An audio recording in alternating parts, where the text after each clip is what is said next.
Hello? Hi? I don't... Oh! Oh, I'm all tangled up. Here we go. Okay. Oh, why didn't you say you were on this side, you putz? I'm a dumbass. Hello, and welcome to another TV edition episode of Get Real. I'm Hot Toddy, and clearly, as you can probably tell from behind me, and you can barely see it, but I am wearing a shirt commemorating the show.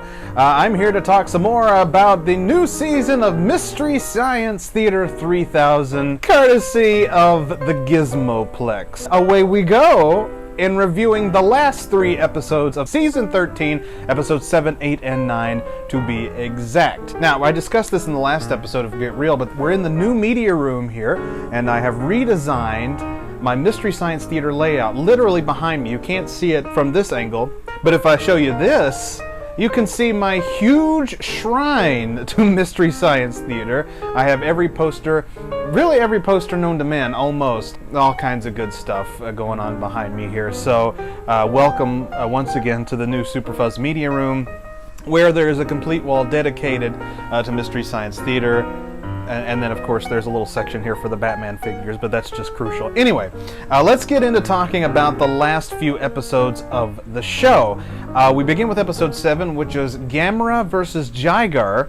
I hope I'm saying that correctly. Gamra, you know, it's a Gamra film. And that's something I really want to get into when it comes to this episode. The episode was great. I want to just say that all 3 episodes were great.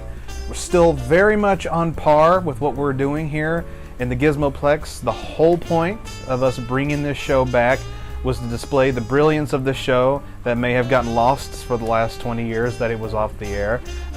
And this season has just proven that they still got it. The show is still doing great.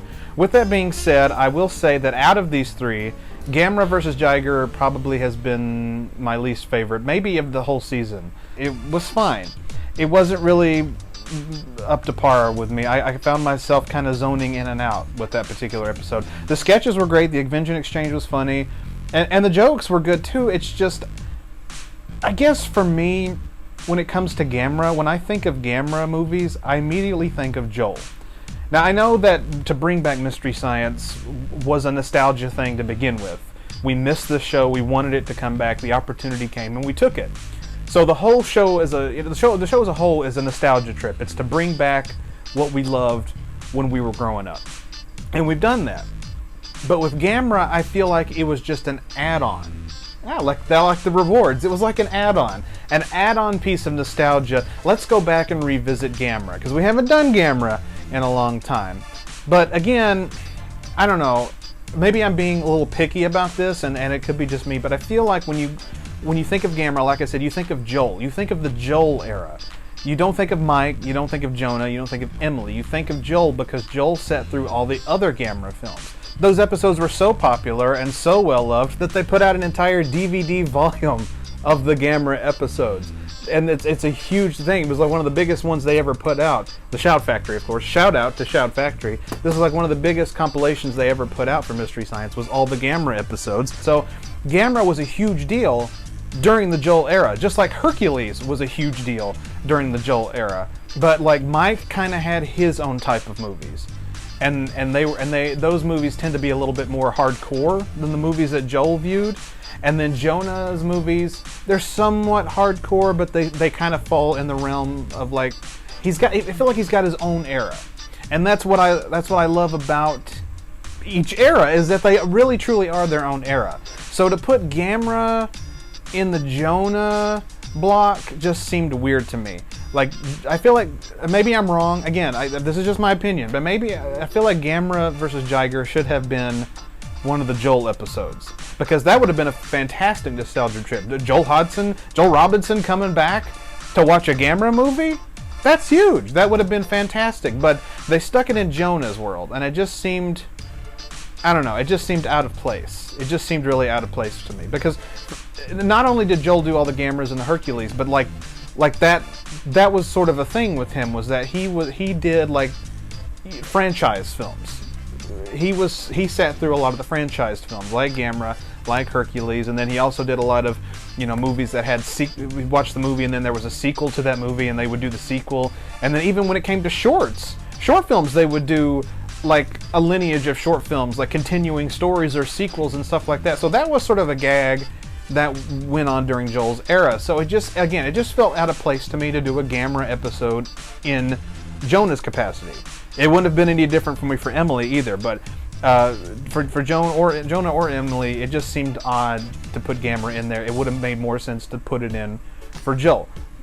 Call me a traditionalist in that respect, or maybe, again, call me nitpicky, but I just feel like that should have stuck with Joel because that was from Joel's era. And if they weren't able to get to that Gamra film in the early 90s, then this would have been the perfect opportunity to give that movie to Joel to do on one of his 2 episodes that he was on. Of course, now Demon Squad was one of them. Clearly, his second one will be coming up in this next pile of episodes. But I don't know. That was kind of a turnoff for me to see Jonah in the Gamra thing. Again, the jokes were fine, and it was a great episode. It just didn't fit for me. I will say though, my favorite moment from these 3 episodes came out of the Gamra episode. This scene occurs with Kinga and Pearl at the beginning of the episode, where Kinga is bragging about how excited she is and how she's enjoying having these experiments of 3 test subjects doing the Mystery Science Theater experiment, and then Pearl's like, "There's just one thing." I know. My test subjects are nice, but they're not Mike. No. That was a great scene because, we all love Mike and we all miss Mike. We wish Mike would come back for at least one episode. We know he doesn't really want to do anything with the new stuff. We understand that, but it's like, oh my God, we all miss Mike. We have everybody. Joel's back, Jonah's back, and then we've got Emily, who's amazing. So why not have Mike? Why not have all 4 of them? I'm holding out hope that maybe he'll just appear towards the end of the season because they're planning something. The test subjects are planning something to get out of Kinga's grips, which may be the major plot twist at the end of the season. So maybe Mike has something to do with that. Probably not, but it's a dream. But anyway, that was my favorite joke of these last 3 episodes, maybe of the season so far, was the shot at, we love all of these test subjects, but none of them are Mike. We get it. We want Mike back too. But anyway, that was great. So Gamra versus Jigger, great film. Great film. It's fine. Actually, I did enjoy it more than I did some of the other Gamras. Some of the other Gamra films are kind of forgettable for me. There was a few that stick out, but I don't know. Maybe it's because I haven't watched any of the old Gamra episodes in a while, so maybe, this just seems great because I haven't experienced it in a little bit. I don't know. But I just wasn't super pumped about this episode. But it was fine. Goodbye, Jigger. We truly hardly knew you. So on to now the Batwoman, which was a really great episode. This film... Here's the thing about Gamra versus Jigger. The Gamra films, they're low budget, but they're films. They're interesting enough, obviously, because they made a whole franchise out of the thing, and it was entertaining enough that they were able to, make a bunch of them, and they're entertaining to watch. These are the films that are not a struggle to watch on Mystery Science because they're actually fun to watch. The Batwoman, an unmitigated disaster. That was one of the most nonsensical films I've ever watched.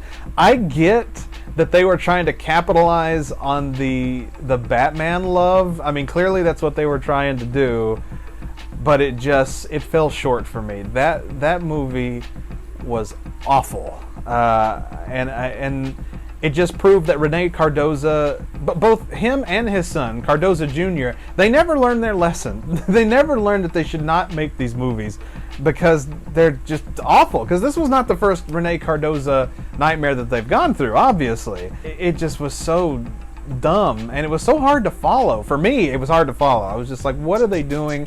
What's happening next? What even is this? But overall, the episode was really funny. Here's what this episode did for me. And I've been saying this for the last couple of episodes that we've talked about these shows. And it's that Emily and her crew are literally made for this show. I'm just putting it out there. And I know there's a lot of Kelsey hate out there, which makes me sad because I love her and I think she's a fantastic addition to this show and to this cast. So I told the senator, raise the estate tax, and I can't afford the military-grade hardware I need to stop muggers one at a time. So true. And she's just right on it. She's right on it, just like Hampton, Trace, and Bill were with their crows. Lightning bolt, e pluribus unum domo arigato. I'll never understand the hate behind her as Crow because I think she's awesome. She's funny as a human, just on her own. But then you put her behind the voice of Crow, and she just doubles up. She doubles down on that, and she's extremely funny. And Emily and Connor, God, like he gives off strong Kevin Murphy vibes. Inagata Davida, Mama say Mama sa Mumakusa. Baron, he does too in a way, but again, I talked about this again in another episode where sometimes with Jonah and his crew, it sort of feels like celebrities doing their Mystery Science cosplay. You know what I mean? It's like celebrities who enjoy the show are now doing their version of the show. Doesn't mean I don't like them any less. I just feel like that's kind of where it is sometimes. It just feels like they're doing a version of the show. Whereas Connor, Emily, and Kelsey, it's like they were made for the show. They were made for this type of humor, and they were made to do this type of stuff. Hey, did someone lose a toddler? He's heading right for the water. Someone grab him. Has anyone seen my sister's kid? I turned around for 1 second and he was gone. Well, the reason why Connor gives such Kevin Murphy vibes is because he can just come in all of a sudden with a joke. Watch out for snakes! Have the reactors charged the irradiation unit? They are at maximum charge, Master. Excellent. A lot of work for pizza bagels. I don't really know how to explain it, but the way he works, it lands perfectly, just like Kevin Murphy's did, and it's enough to knock you out. And same with Emily. Emily, I've said this before, reminds me so much of Mike. Her delivery in the theater is like Mike, and her skills in the sketches are like Joel's, and that's like it flows like wine. It's perfect. And their ability to work together, the chemistry between the three of them, it's like they found each other. They were born, separated at birth, and then they somehow found each other, and it just connects. And I can't say it enough how much of a big fan I am of Emily and her crew, because they are just so entertaining to listen to and to watch during all this. My favorite sketch of the season is the dastardly plan to mix DNA with whatever Crow and Servo can find to mix with Emily, and she has her hands up in the rope, and then on occasion she'll bring their hands down because she's like just tired of it, and then she puts her hands back up. I mean, like, that's great stuff. I love what they have written for them. I love what they have put together, and like I said, they're so charismatic together. And then you throw Yvonne in as GPC2. I mean, it's a perfect combination, and Mega Cynthia too. I mean,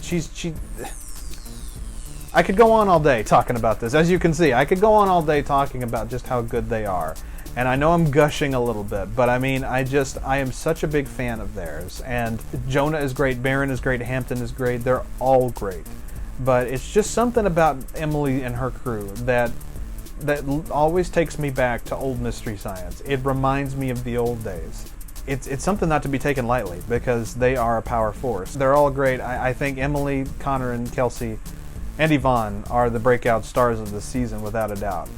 They are super funny and so good at what they do. And they made this horrible, nonsensical piece of crap, the Batwoman, into something manageable to watch and very entertaining. So kudos to them for doing that. But yeah, this episode just proves that they are gold, 100% gold. And of course, we found out around the time that the Batwoman episode came out that Yvonne Freese, who plays Mega Cynthia in GPC2, was suffering from a form of multiple sclerosis, and she's going to be going through a lot of health issues as well as doctor bills and things like that. And it's going to be a rough ride for her.